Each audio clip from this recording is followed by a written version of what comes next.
Allah ridha apa yang kita laksanakan ini membawa rahmat bagi kedua belah pihak. Tentang dukungan bantuan, memang kalau SMA, SMK, perguruan tinggi adanya di wilayah pemerintah provinsi. Jadi pemerintah kota hanya mengurus SD dan SMP saja.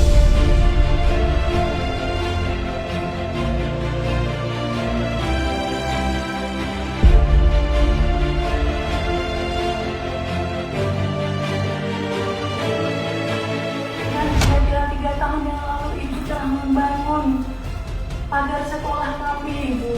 Mudah-mudahan bantuan ini dapatlah Ibu lanjutkan, apalagi sekarang kemudahan Ibu kami sebagai Ibu Wali Kota.